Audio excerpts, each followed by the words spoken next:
Hello बच्चों, let's read the following question. The resistance of a bulb filament is 100 ohm at a temperature of 100 degree Celsius. If the temperature coefficient of resistance be 0.005 degree per degree Celsius, its resistance will become 200 ohm at a temperature of. Question में एक bulb filament दिया है जिसका 100 degree Celsius पे resistance है 100 ओम। Temperature coefficient का value दिया है। हमें बताना है कि किस टेम्परेचर पे उसका जो रेजिस्टेंस है वो 200 ओम हो जाएगा। Options are 300 degree Celsius, 400 degree Celsius, 500 degree Celsius and 200 degree Celsius. First of all we will talk about the key concept of the question. इस क्वेश्चन में यूज की कॉन्सेप्ट क्या है? तो हम क्वेश्चन यूज करेंगे कि टी टेम्परेचर पे जो रेजिस्टेंस है वो इक्वल होता है जो 0 डिग्री पे टेम्परेचर जो 0 डिग्री पे रेजिस्टेंस है into 1 plus alpha into T. T क्या है? जिस टेम्परेचर पे हम रेजिस्टेंस फाइंड आउट कर रहे हैं। तो इस इक्वेशन को यूज करके हम गिवन क्वेश्चन को सॉल्व करेंगे। अब पहले तो क्वेश्चन में दिया गया है टेम्परेचर टी जो है वो 100 डिग्री सेल्सियस है। हम फर्स्ट केस कंसिडर कर रहे हैं। तो इस पे जो टेम्परेचर है आर टी जो है वो कितना है? 100 ओम है। तो जो इक्वेशन है वो क्या बनेगी? 100 is equals to R naught, जो कि हम 0 डिग्री पे रेजिस्टेंस कंसिडर कर रहे हैं, इनटू 1 प्लस अल्फा। अल्फा का वैल्यू है 0.05। क्वेश्चन में दिया गया है अल्फा इज इक्वल्स टू 0.005 पर डिग्री सेल्सियस के इक्वल इनटू क्या आ जाएगा? यहाँ पे 100 आ जाएगा।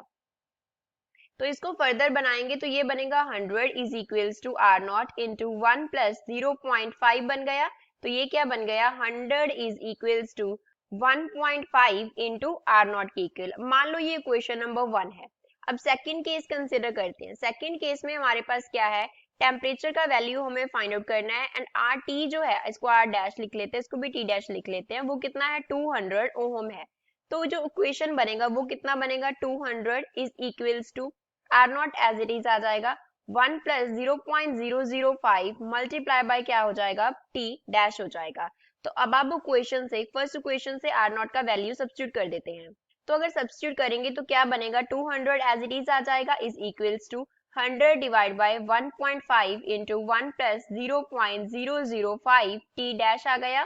अब 200 1.5 से मल्टीप्लाई हो जाएगा तो इक्वेशन बन जाएगा 200 multiply by 1.5 is equals to 100 into 1 plus 0.005 into T dash.